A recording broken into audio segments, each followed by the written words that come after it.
Good afternoon, everyone.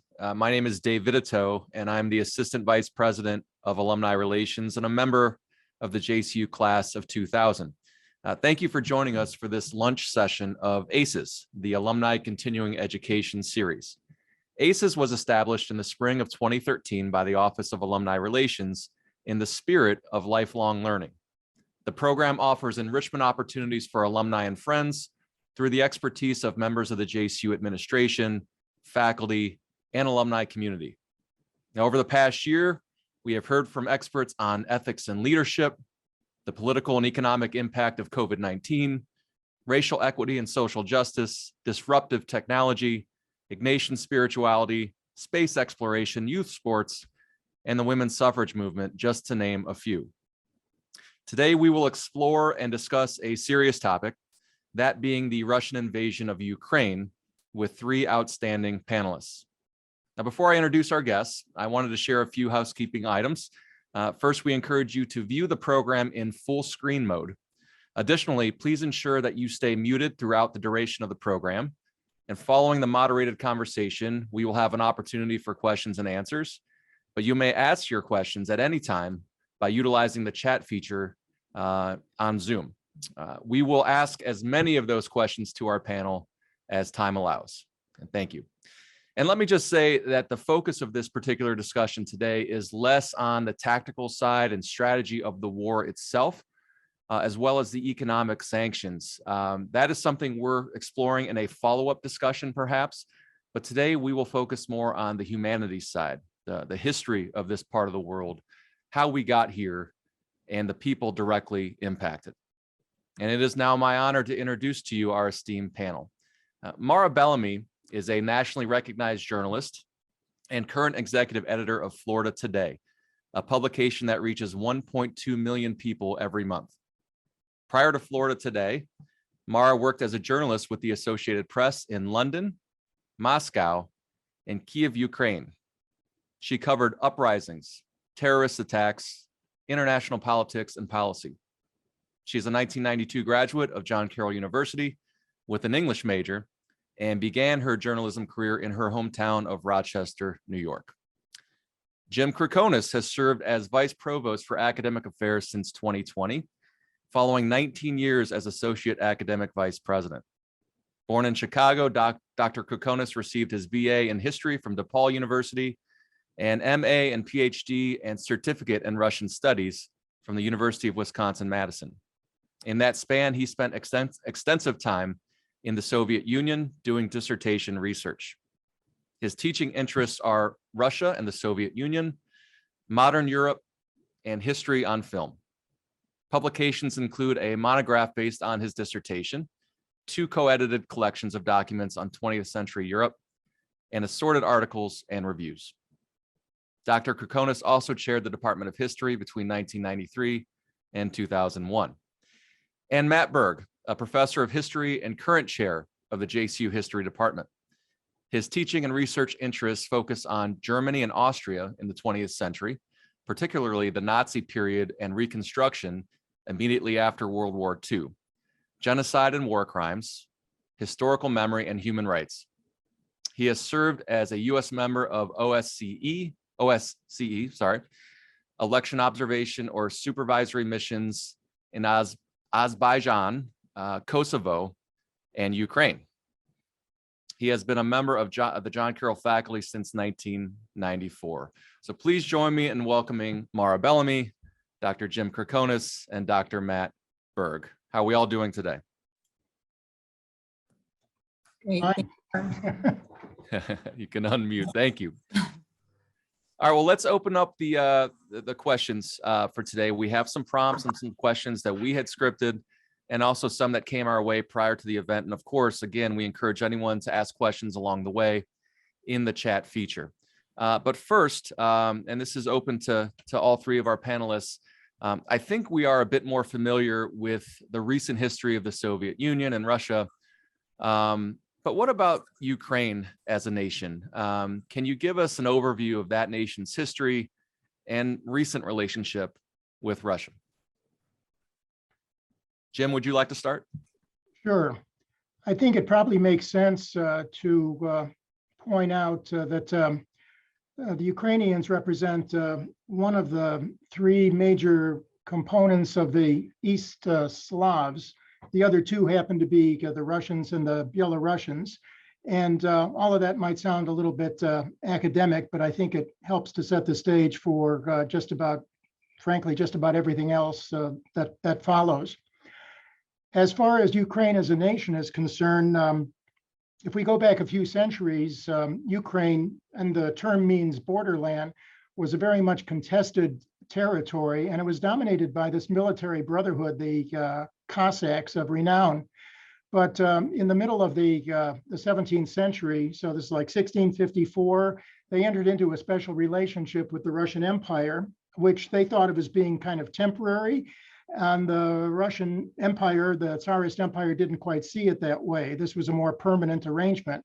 And so you might say this is the formal beginning of Russian control over Ukraine, and that was going to proceed apace over the course of the next centuries. Just the same, during the 19th century, Ukraine, which already had a kind of a national consciousness of its own, was going to step up that consciousness. This was the age of nationalism, after all, but they found themselves subject to intense Russification policies. Well, comes the First World War, the Russian Revolution, chaos throughout the empire. A number of non-Russian peoples, including the Ukrainians, start seeking their autonomy, if not outright independence. But eventually, with the triumph of Bolshevism in Soviet Russia, the Ukraine itself was going to be incorporated as a Soviet Socialist Republic into the emerging Soviet Union. And what follows in the 1930s and the 1940s were going to be maybe the two defining events of Ukrainian history in the 20th century. The first was going to be the awful Holodomor, the Ukrainian famine, which to some extent was at least state-shaped, if not state-initiated, and then the experience in the Second World War as well. And come down to the end of the Soviet Union, Ukraine makes a successful bid for independence. The Soviet Union is collapsing. That takes us into the post-Soviet era. And I would point out in particular two events of the last 20 years. And now we're in the Putin era. One of them is the Orange Revolution of 2004. The other is what's sometimes called the Euromaidan of 2014. So they're separated by 10 years. They have something in common. They both represent an attempt by the Ukrainian people to assert their identity in the face of what they regard as increasing Russian and in particular Putin pressure to bring them more closely into the Russian orbit. And I think I'd stop there. Okay, our next question takes us a little bit into that area, but anything to add from Mara or Dr. Berg at this point? I mean, I would just add, yeah, I was in Kyiv during the Orange Revolution and covered that. And I mean, everything, some of the same grievances we're seeing today, we saw back then, just as Jim had mentioned. I mean, at the time, it was a pro-Western coalition that was trying to wrestle control away from Russia. And, you know, the Kremlin under Putin made the same allegations of fascism and Nazism against that pro-Western coalition. There were the same complaints about that Ukraine was trying to trample down on the Russian language and Russian language speakers. So we really saw that building even from, you know, those early days. So this has been building, as you say, and here we are. It finally reached its tipping point.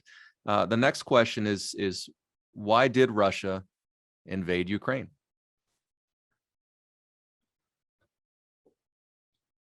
I'll offer a couple of reasons. One of them builds on what Mara just pointed out. It has to do with this concern of Putin having to do with the Nazi or Nazified nature of the Ukrainian government, which is, to put it mildly, a great exaggeration, if not an outright falsification. But it does build on, it has a certain resonance because of the experience during the Second World War. There was certainly a certain part of the Ukrainian population, small, but just the same real, that had allied itself, at least temporarily, with German forces in Ukraine during the invasion. And so, this still has a kind of contemporary resonance. So denazification of the Ukrainian government is one thing. There'd also be, I think, simply the restoration of the Russian Empire, and in particular, the restoration of that East Slavic core made up of the Belarusians, the Ukrainians, and the Russians. Putin said that the collapse of the Soviet Union was maybe the greatest geopolitical tragedy of the 20th century, and he's trying to make good on that. And then one more thing, this is kind of a cockamamie theory that apparently Putin subscribes to, and it's called Eurasianism. And it just has to do with the emergence of a new imperial idea and Russia dominating this area, which would include Ukraine as a kind of an appendage. So, Dr. Berg, anything to add? Maybe just a couple words. I think Jim addressed the key issues there. So some of the people listening in with us have probably been reading about this for weeks now, and some people may have encountered the Yale historian Tim Snyder writing about this or speaking on Ezra Klein's podcast. I think Jim's point about Eurasianism is really, really important, because seems to be a buy-in, as far as we can tell, from some influential Russian philosophers or would-be philosophers, intellectuals, historians, close to Putin's circle or within Putin's circle, who've really been pushing the Eurasian idea from what we gather. And sort of as an outsider, one might think that this is an interesting redressing of that Soviet notion. But it seems curious to us, because it seems like that kind of geopolitical thinking should be long gone. But we need to take it seriously, because this is what it would really seem is a source of inspiration and influence for a good bit of what is likely going on there. So what we would dismiss it. Jim referred to it as perhaps a cockamamie theory. I know he's saying that partially tongue in cheek. We just can't dismiss that would motivate people. Just a timely question here, maybe back to you, Dr. Berg. Brett Stevens of the New York Times claims that the Eastern Ukraine has abundant natural resources. Does their acquisition motivate Putin?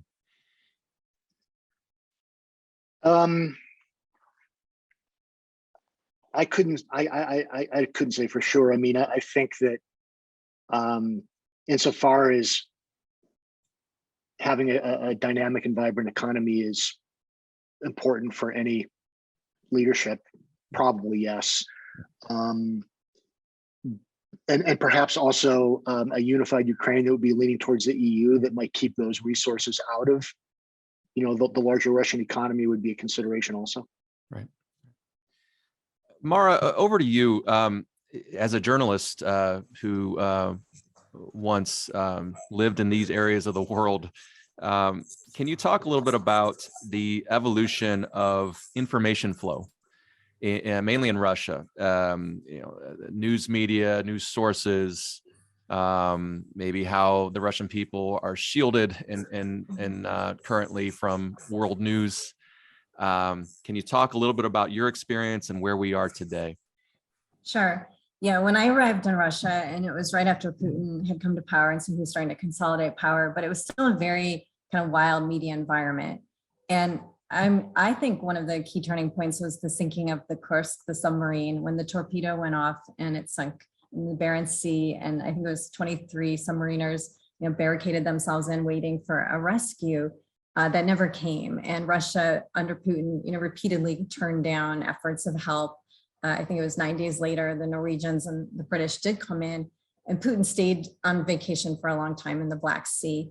And at that point, the Russian TV went bonkers over this story. It was a big story. They saw, that this had been a major kind of miscalculation on the new president's, by the new president.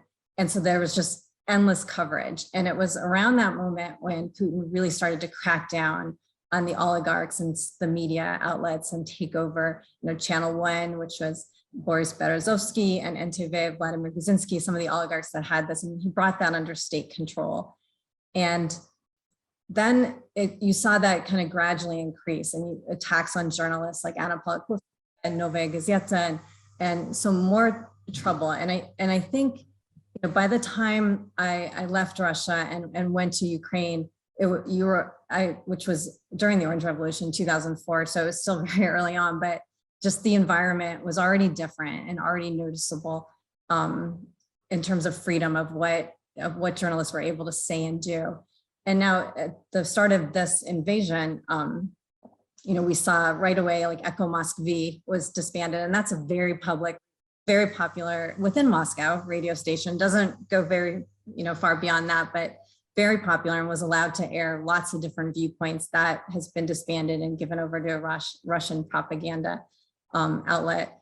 Novaya Gazeta, which is the newspaper whose editor won the Nobel Prize last year, that was able to still keep publishing, but they couldn't use the word war. But then their journalists, some Russian journalists, interview with Zelensky, the president of Ukraine, and they were warned that they couldn't publish that, they couldn't use that. And so they made the decision to stop publication entirely until this is over.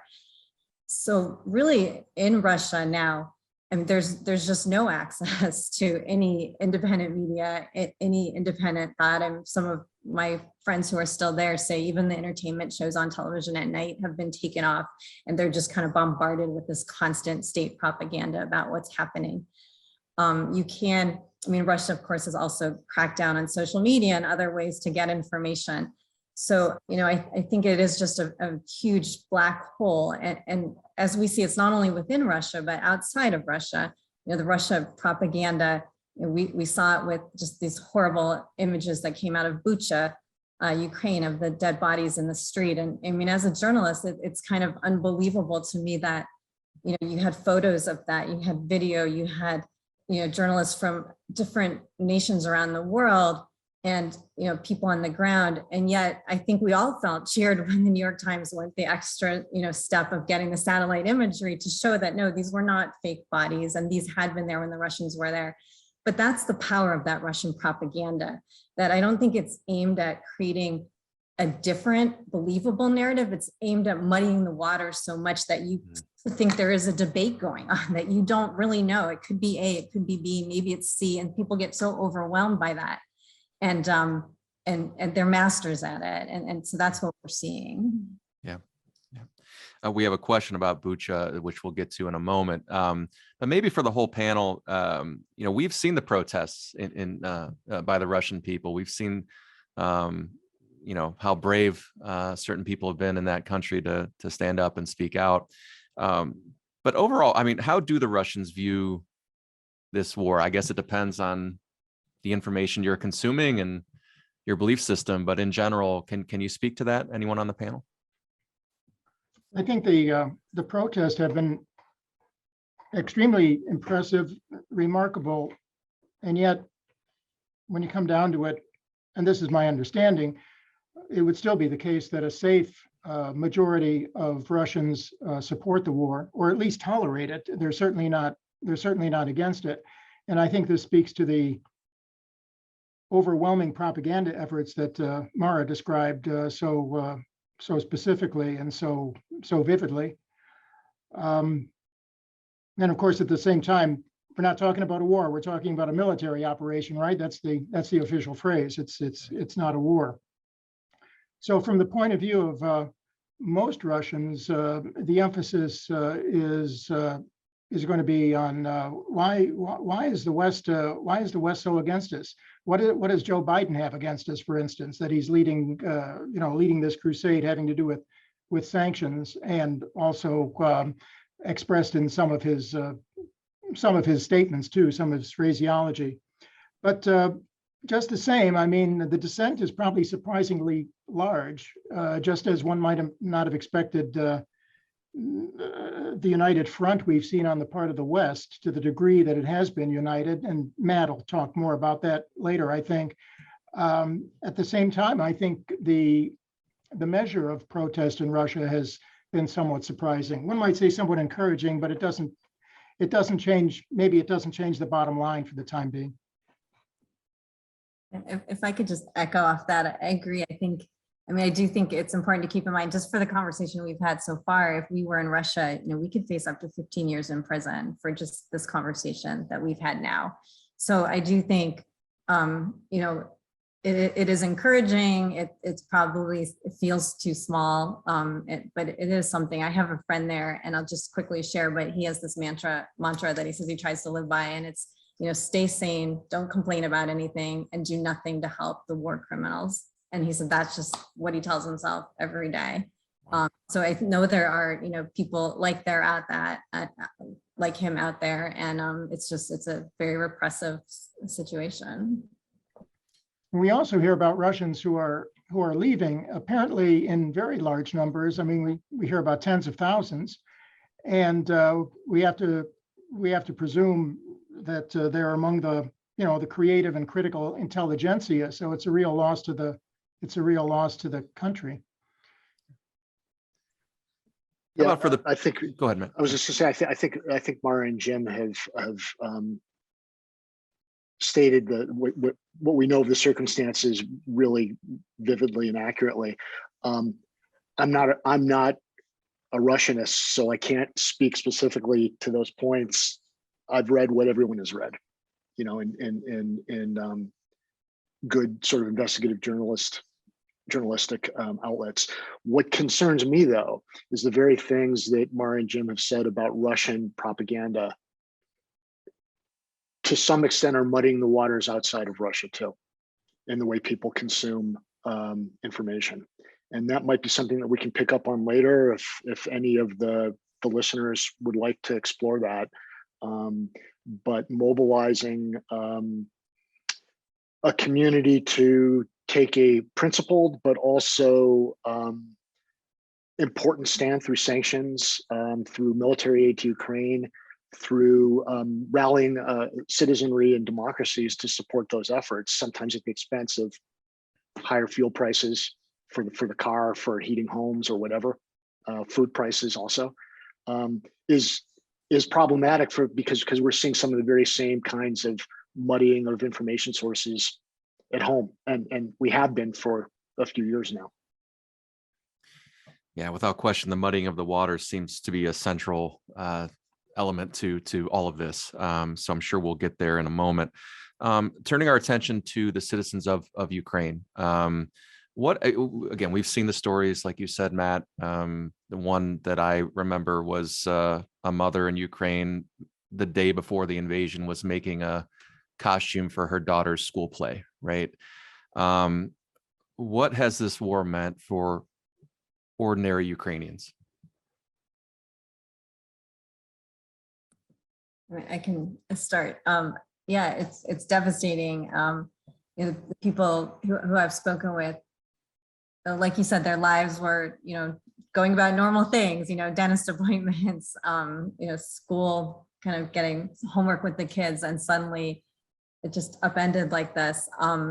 Many of the people I know have chosen to remain in Kyiv, but everything is kind of on hold and frightening, and they've all speak to just what what inspiration they feel seeing their president's kind of daily reports and hearing that.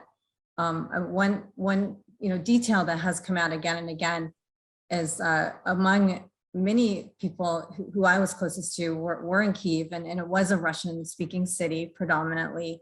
They don't want to speak Russian now. They're talking about with their families, with their friends, that Russian is no longer, they don't want to talk it. They want to, speak Ukrainian or obviously English if they know it, but it is really hard in that view. And I think we've even seen that. To me, it was interesting watching President Zelensky's videos. In the beginning, he would oftentimes switch to Russian and make these appeals to the Russian people. And I noticed, after Bucha,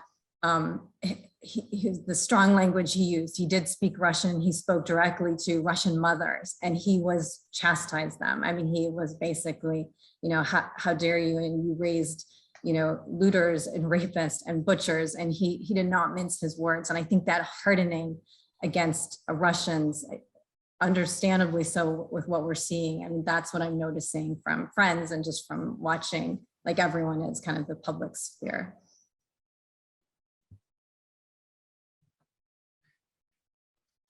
Yeah, I use the word ordinary. There's nothing ordinary about these times and about what's going on. And we've certainly seen some extraordinary examples of courage coming out of that country. And Dr. Berg, I think we discussed this the other day, but can you talk a little bit about the symbolism to the nation, its citizens, and to the world when you consider the actions by President Zelensky, again, the Klitschkos, who are former heavyweight prize fighters, and they are standing there, staying in it, defending their cities. Can you talk about the symbolism and what that means? Yeah, I think that it's it was vitally important for Ukrainians first and foremost, right? To see, in the case of Klitschko, the mayor of Kyiv, sort of out and about inspecting damage, rallying the population, trying to keep spirits up. Not only was he popular in Kyiv, but it seems that people were proud that one of their own had this international reputation. So there was that connection. And I think we've all read how Zelensky's star has risen, and I think with good reason. Whatever people may have thought about him beforehand, there were a lot of people on the fence. There were a lot of detractors. His eloquence, his impassioned pleas, his firmness in speaking to friends and would-be friends, as well as parts of the world that may not be as favorably inclined, has been stirring also. I think he's helped leaders in Germany, in the US, in France, and Britain rally their populations and cooperate with one another. If not out of a kind of solidarity and concern for geopolitical security, also out of maybe perhaps a degree of shame. Anything to add, Jim or Mara?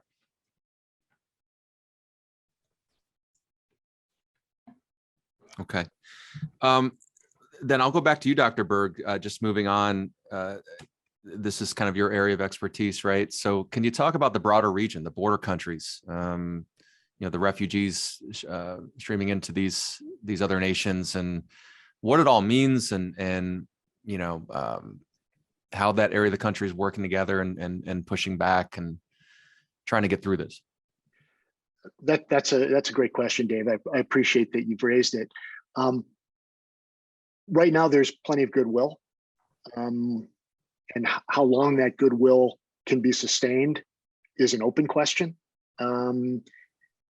It's going to take a considerable resources to care for refugees, as long as they do remain in Poland or the Baltic countries or Romania or elsewhere, Germany, and so on. Like many of us here, I came across the statistic yesterday that 1 in 4 Ukrainians had left their homes in some capacity since the war started, either as internally displaced persons or crossing borders into other countries. That's mind-boggling. And it's something on the order of 4 million children have been among them. And given how vulnerable children are in terms of virtually everything, how are you going to provide their educations? How are you going to provide food for them? How are you going to provide medical care for them? But also adults too. Just those considerations alone, housing them and so on, suggests a massive commitment of resources that are going to be necessary in a sustained way on the part of neighboring countries. Given Orban's success in Hungary just the other day, given the fact that Le Pen seems to be rising in stature in the French race for president, one wonders how the coalition might hold together. It's too soon to press any panic buttons, but people are fickle, right? And as soon as they find that they're paying too much for food, too much for heat, there are other kinds of restrictions in their daily lives. I'm concerned with sympathy for displaced Ukrainians internally, as well as outside of Ukraine's borders, and the people who are holding the line against the Russian onslaught. Face, an attention span and maybe a will deficit the longer this lasts. And I think a great concern is that this could become a frozen conflict if in fact the Russians are repositioning themselves to try to consolidate the Donbass region and try to link Crimea with the Donbass region. This could be quite a long period of uncertainty in that country. Just a follow up, if God forbid, a frozen conflict is not the case, and the Russian military effort is successful and it spreads, what is the mindset of these border nations, the citizens, about it creeping closer to their border, their home, their country? Yeah, I mean, I'll be happy to offer some thoughts, and I'd very much like to let Mara and Jim jump in on this. I mean, we know that the attitudes in Poland are very, very anti-Russian and have been for a good long time. The Baltic countries, even with Russian-speaking minorities, are really concerned about a reintroduction of Russian domination there. I think that the immediate bordering countries have no desire to be back under the Russian umbrella. You could call it a yoke if you wanted to. I'd rather not use that term. But one of the things that really concerns me is those undercurrents, usually of sort of pseudo-fascistic hardcore nationalists that have a different idea of nationalism than being pro-Polish and anti-Russian, let's say. We know that small numbers, but numbers nonetheless, from the US, from Canada, from Western Europe, from Eastern Europe, are trying to make their way to Ukraine from what we can gather, to gain experience for civil conflict that they may envision being able to launch when they get back home down the line. And they're just going for, a lot of them say they're going for that experience. A lot of them are going because they genuinely want to help Ukrainians, and they're not these sort of nationalist militias. They're people who, feel that this is a calling, that this is a purpose that they can fulfill. But for those nationalist groupings, I don't know that they're necessarily the people we've seen associated with militias in the United States, but they're not unlike those kinds of people, even maybe harder core than those people. I think that's a cause for concern. So how Poland, how Lithuania, how Latvia, Estonia, Romania might deal with those, Germany, the US might deal with inspired, emboldened, and blooded groups that could come back, having had combat experience there, I think is something that that shouldn't be dismissed as a concern. Well, maybe a question for the panel here. What would a shorter or longer term insurgency or occupation look like for Ukraine and Russia and the people of those two nations? And that's open to the whole panel here.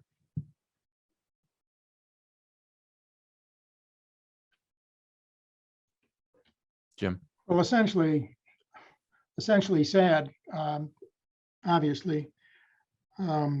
It's been suggested that Putin's interest, apart from control or acquisition, is simply the ruination of the area, or the ruination of as much of the area as is possible. That's already taking place. It's easy to imagine how much more would occur if this were to become a protracted experience. And then there's the resistance of the Ukrainians to consider as well. Russia has, in its not so distant memory, the experience in Afghanistan. So would this to some extent duplicate that? I think that might be on their minds. Mara? Yeah, one of the things that I've been watching is former Soviet republics. We do have these frozen conflicts, and you have, whether it's Nagorno-Karabakh with Armenia and Azerbaijan, and Georgia has its South Ossetia. And I think I don't know. I wonder what's going to happen there and what message this is sending. We started to see some sort of trouble in between Azerbaijan and Armenia, last week. Are we going to see some of those kind of slightly smoldering, not quite fires, start to pick up, and what impact would that have? I also really paying attention to Chechnya, with that Ramzan Kadyrov, who's the leader of Chechnya, has his fighters in Ukraine. He's a very powerful figure. He works in locksync with Putin right now, but will that always be the case? In the last week, it was interesting to see him really feuding with Putin's press secretary. And, watching this is almost like, I feel like those who watch for the new Pope, is it black smoke, is it white smoke? And you can draw any kind of conclusions, but there's a lot of activity on Russia's borders that Russia has influenced, has driven, that could start to flare up in whatever direction this conflict goes. And so I do think there's a lot of danger out there, a lot of points to be, paying attention to. And then, yeah, as Jim said, we saw what Putin did to Grozny in Chechnya, just total destruction of that, major city. So, I don't think that is something that the Kremlin fears or wants to try to avoid, just that wholesale, destruction and those constant fires on its borders. Maybe that might feel more safe from, I can't pretend to know what Putin's thinking, but more safe from his worldview than a Ukraine that is successful and pro-Western and united, with Europe. So there's a lot that's danger points to watch.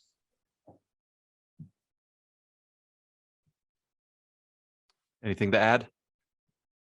Dr. Burke? Yep. No, okay. Thank you, Mara. Thank you, Jim. We do have some questions in the chat feature from the audience, and we encourage those to continue flowing in. So let me turn to one right now for the panel. It says, Russia has destroyed a large portion of the Ukrainian infrastructure and cities and taken control of much of Ukraine's national resources.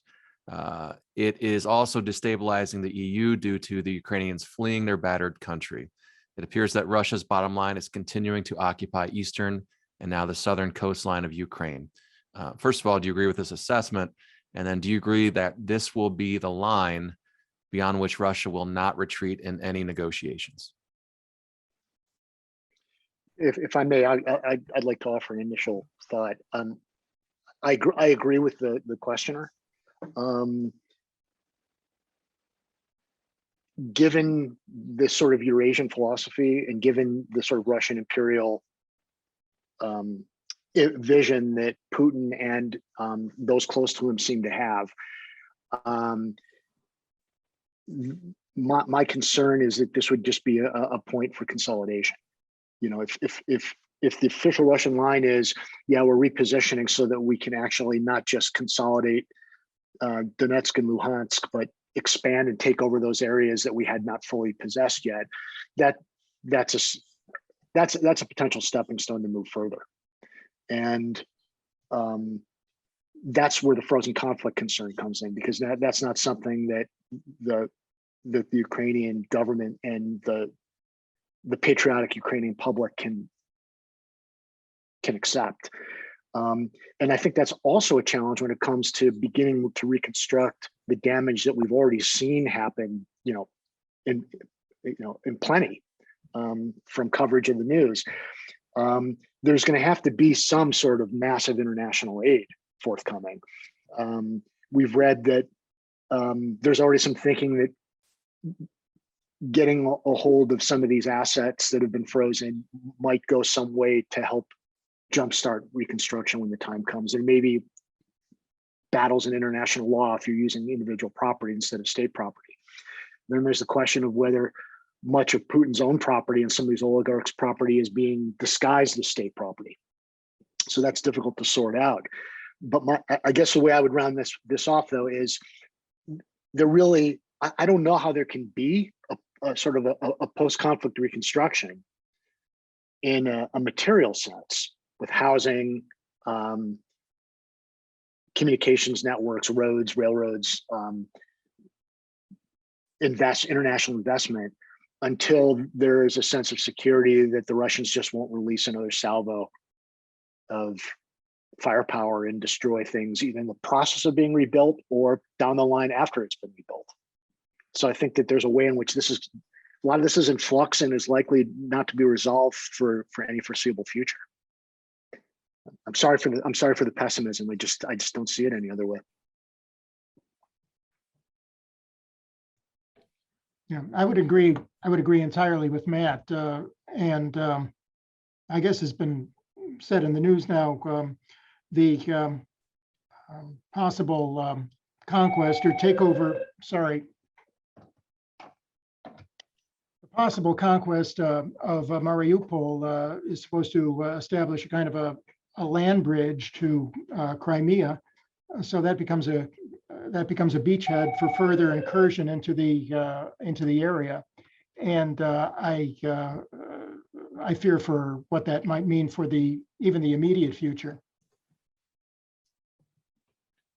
Thank you both. I know this. Yeah, this is not a very uplifting topic today, so we understand and we appreciate the honest responses here. And speaking of just tragedies, and over the past week, we've seen some of the most horrific images coming out of this situation yet.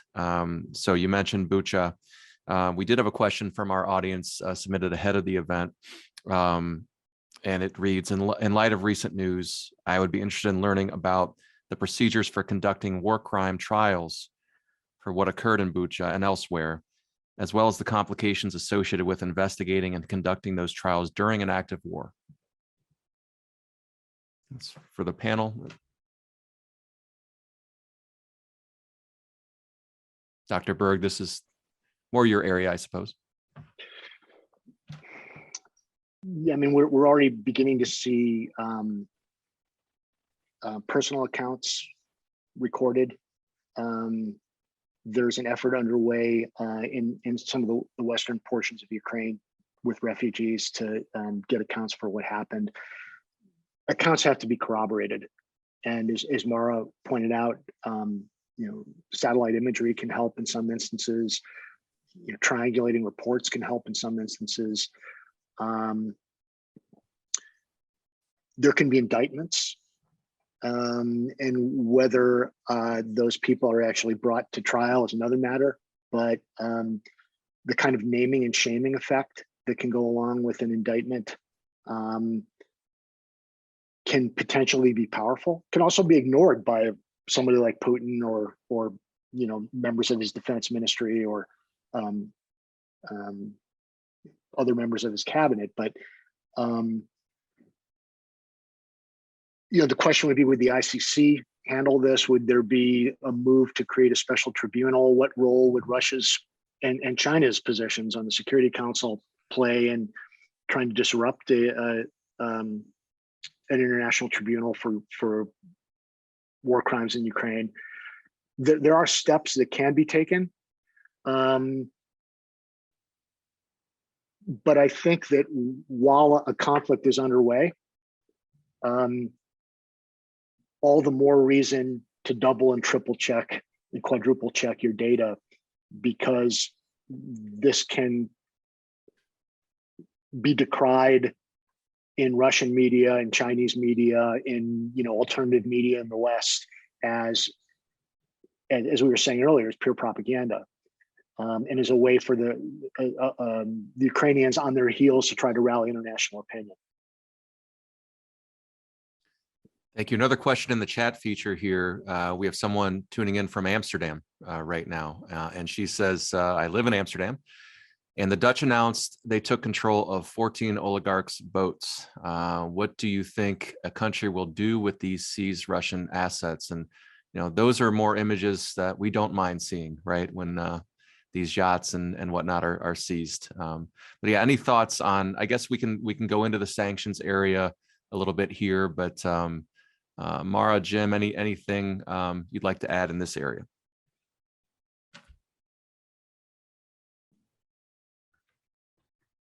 I'm not sure that it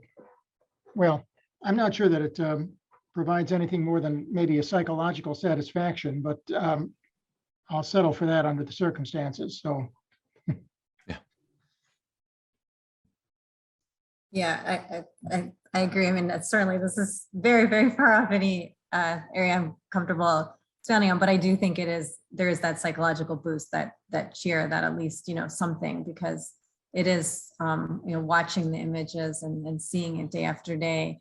It's so disheartening. I don't know with regard to the oligarchs though, you see kind of cautious statements, carefully worded, come out and that suggest some anti-war sentiment, but so carefully worded. I think we've seen a few in recent days, and many are active on Telegram and kind of putting stuff there. But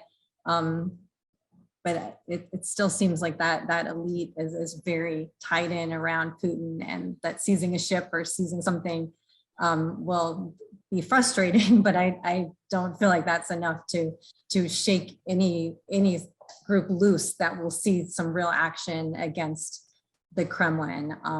That seems pretty solid. And one thing that I have noticed, and this is just from reports that I've read, but that there is a sentiment of people who, realizing the sanctions and what they're facing, are starting to just kind of look ahead and see, like, this could be the next 10 years in Russia and kind of closed out. So, kind of rallying around that anti-West feeling, growing among some and making the best of it. So, I feel like we're seeing that among an elite who's chosen to stay, more than that we're seeing hey, what action can I take to try to change this?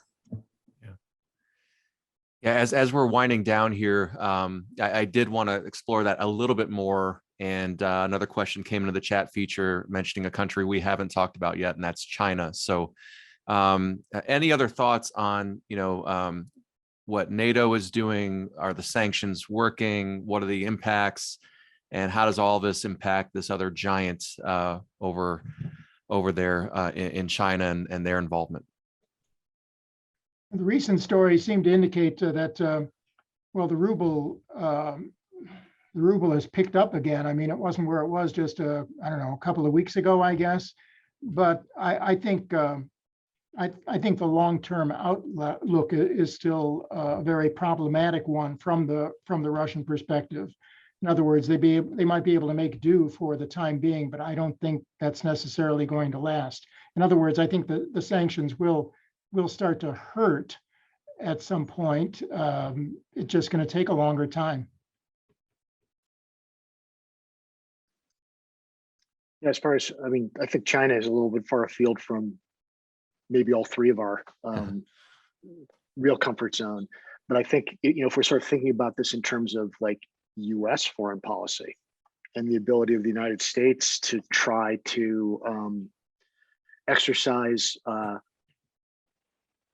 a degree of persuasion rather than threat, I think recent US foreign policy has alienated us from China in a way that has really made that difficult.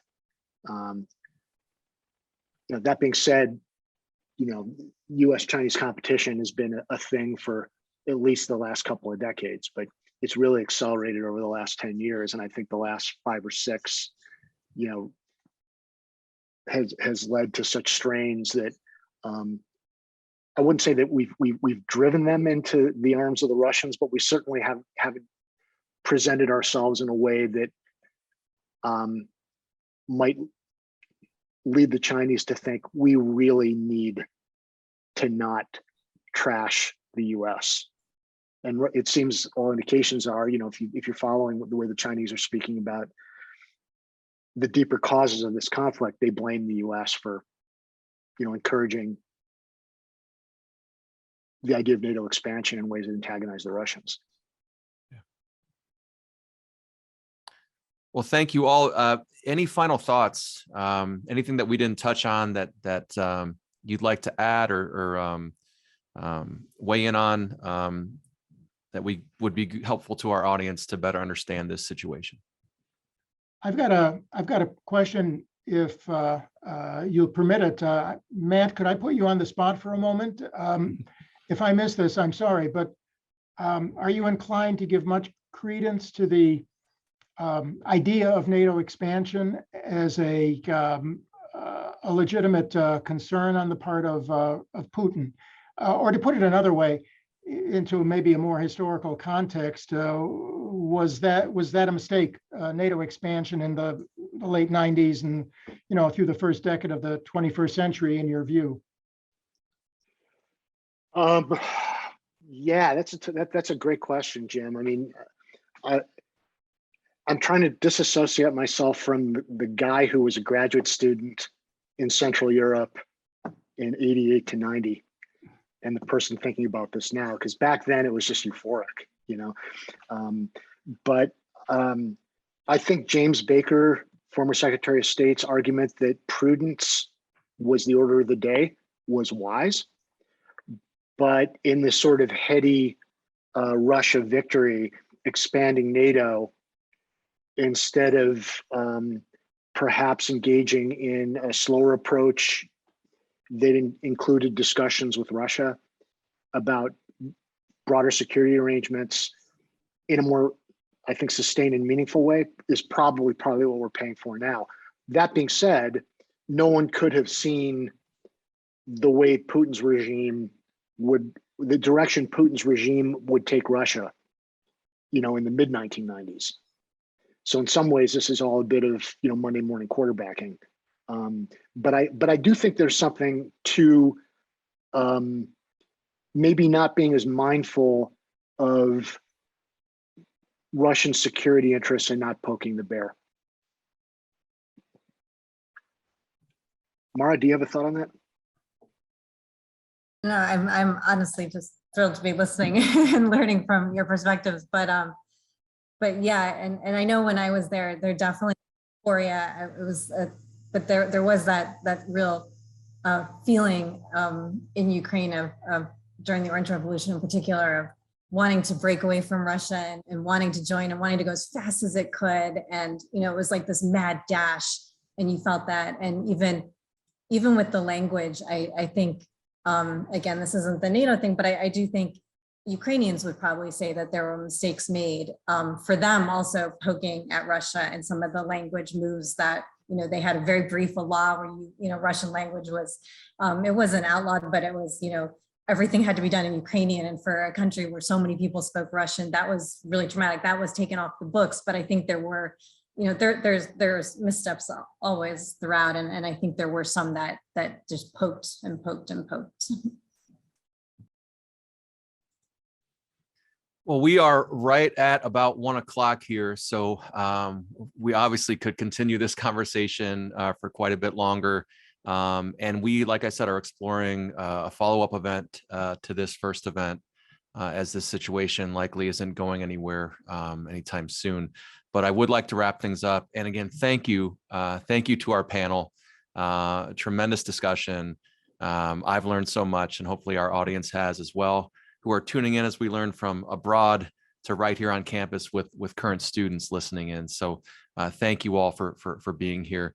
Let me close by saying you can find more information about and register for all of our upcoming programs in the alumni office, including more enrichment sessions just like this one through our ACES program, or our alumni author series, scholarly luncheons, and our alumni spotlight events at jcu.edu/alumni. Additionally, we invite you to view the recordings of our previous programs on the JCU Alumni Association YouTube channel. Just go to YouTube and keyword search JCU Alumni. And finally, I know, again, these are serious times. We close out all of our events asking for your support as alumni and friends of John Carroll University. We rely on that support so that we can continue to offer to our students amazing faculty like Dr. Berg and Dr. Krakonis, and produce exceptional alumni like Mara Bellany and all of you. So if you'd like to support John Carroll at any level you can, please visit jcu.edu/give and join me in donating today. Before we close it out, I know, Mara, you wanted to say hello to a very special person attending this Zoom session and listening in. I'll turn it over to you. Thank you, I do. So, hey, Dad, my father is also a graduate, class of 62, Paul Dwyer. So I know you're listening, so hey. Well, hello, Paul. I know you're proud and you should be. And again, thank you all for tuning in. Thank you for listening. Should you have any questions or comments, please email us at alumni@jcu.edu or give us a call in the alumni office. For now, have a great day, onward on, and we will see you next time.